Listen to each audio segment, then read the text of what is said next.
I have a real question. Yeah. All these have been fake questions. Double cross, no big deal. Double cross, True TV. This is the greatest promo interview we've ever done, by the way. Thank you. So you sign with the Nets. I always just assume like great players all know and like hang out with great players especially in this day's NBA, AAU culture, whatever. Did you have a relationship with like KD, Kyrie, and James? Like, did you know them? Have you hung out with them? Yeah.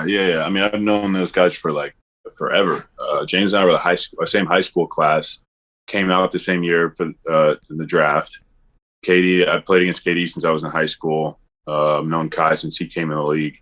I was actually working out a lot with Kyrie and KD last summer because they didn't go to the bubble, so we were working out in LA together for a while. So yeah, I've obviously known DeAndre forever. Right. So I've known the guys a long time. And then from like a basketball perspective, I would assume you coming in, they have established team. You know, are you like, is your role gonna be different?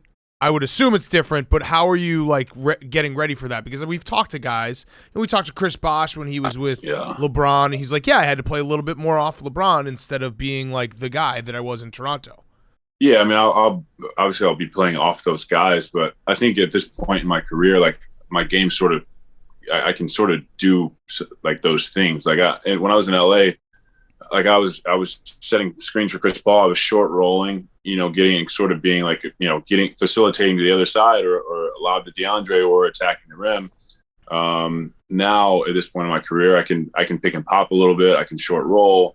I can space in the corner. I can space in the wing. So I see myself sort of like fitting in somewhere in there. And like as I play games, like that'll sort of develop. But yeah, I mean, it's definitely a different role, right, especially than on the Pistons where I was like a ball handler for a good majority of the game. But I've done both, and I feel confident doing both. So. I'm excited to like finally get out there. Are you concerned at all that there's just one ball? Yeah. See, when I originally signed, I didn't realize that until somebody tweeted at me and they were like, "How's this going to work?" And I was like, "Oh shoot." and so, it definitely made me rethink my choice, but here we are. I'm stuck here. It's really funny to because that is everyone's take when they saw the original KD and Kyrie, and then James Harden gets added, and everyone's like, "There's only one ball. How's it going to work?" Well, it turns out they're really fucking good basketball players, so they can figure out a way to make it work.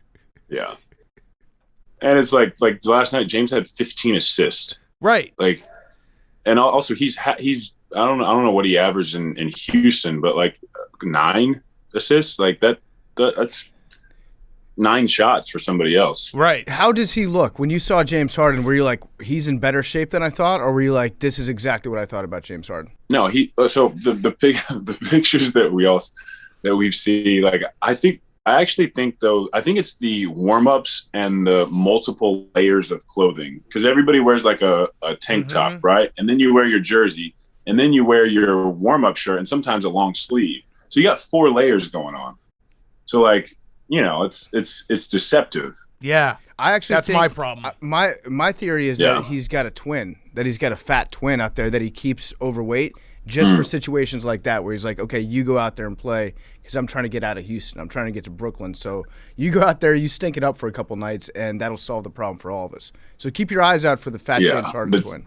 That was a long play because we've never seen the twin until December of this year. So he really kept that in his back pocket. There was that playoff game. And there was also that video where he was at like a festival. Yeah. And he saw like Junkyard James Harden and they looked at each other. There's a fat twin out there. Yeah. Oh, that. Yeah. Yes. Yeah. That one. A lazy podcast would ask you, who's your best friend on the Nets? I'm going to say who's your biggest enemy? Who is low key your best friend on the team? Low key? Yeah. That's like just such a messed up question. Like if you went to a new school and you ask somebody who's your best friend after like 6 days, like it's embarrassing to say I don't have any best friends yet. Like I've been trying, but it's hard. It's hard when you're not playing, you're on the bench. I sit next to TLC on the bench. So, we cracked a lot of jokes. He's a good guy. Landry Shamit's locker is next to mine. So what about DeAndre? Yeah. I mean, you guys literally went to elementary school together. If we're doing this analogy. I thought you said low key. Oh, low key. Yeah, so low-key, he's your high key. He's answering the low key question. He's your high key. Who's your biggest enemy? Right now, gravity. Okay, good answer. Good answer. Really good answer. I remember before the season started, I think it was Kyrie was saying that there's going to be like a fluid rotation of coaches and people that are kind of like taking the lead on instructing the team. Has it been just Steve Nash as your head coach, or has there been a day where it's like Kyrie walking everybody through Kyrie's vision of the team? So far, Steve Nash has been the coach since I've been here.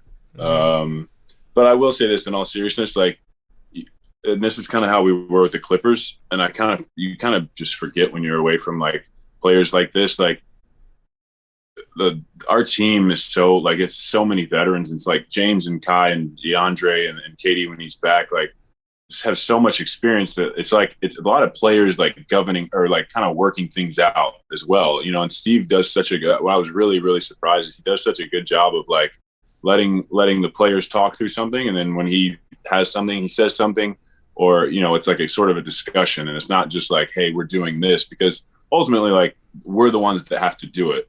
And I think he puts a lot of trust in those guys to sort of figure it out, talk it out, and get to that point. Because James and Kyrie and DeAndre, their IQ levels are very, very high. So there's a lot of player discussions on this team, and that's kind of how it was with the Clippers as well. It probably helps too that Steve was such a great player for so long, because he understands what it's like to be a veteran in the league. My last question, because I know you got to run, and we appreciate True TV Double Cross. Tune in today. We're running this Friday. Tune in today. My last question for you was: did Chris Paul call you about maybe coming to the Suns as a free agent? The Suns weren't on my list, so I never really got that far. You had a list, so he didn't call you. I had a list. Yeah, no, he did not. Trouble in Paradise. Why? Why would he call?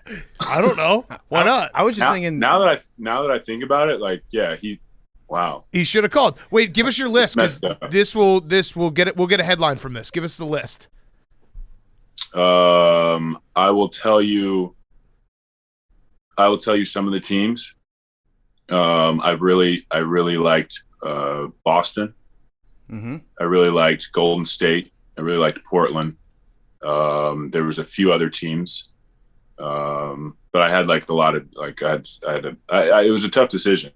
But ultimately I had to do what was best for me, and I think my ability to get a dunk. Mm-hmm. And for the podcast, and for part of my take. Yes. And for the podcast, and for our friendship, honestly. Yeah. We talked. Dan and I talked, and he offered me to stay at his apartment. Yeah. You can. With him and his family, so that was a big thing too. Yeah, it's a free pad. Yeah. I'm actually shocked that you didn't have the Suns on your list after the bubble shenanigans last year. That would have been number one for most guys out there, I think. Yeah, the West is tough, man. The West is I don't know. I just didn't. Not a fan of hotel parties. I did tell you, and I'll say it because I'm gonna hold you to it. I did tell you, not to make this about myself, you coming to Brooklyn, but my son's nanny is a huge Nets fan, and she was asking if I could get tickets because she knows I work in sports, and now I can. So thank you for that. I appreciate you doing that, and we'll take 2 tickets for every game for the rest of the season, and signed jerseys. I can offer you 2 tickets for 1 game every 3 home games. Oh, and signed jersey. Would it be really awkward? I was thinking if I said, "Hey Blake, if I buy the jersey, can you go around the locker room on your first day and get everyone to sign it for me?" Yeah. Hey, what's up, man? Yeah, thanks. Excited to be here. Can you get this for me?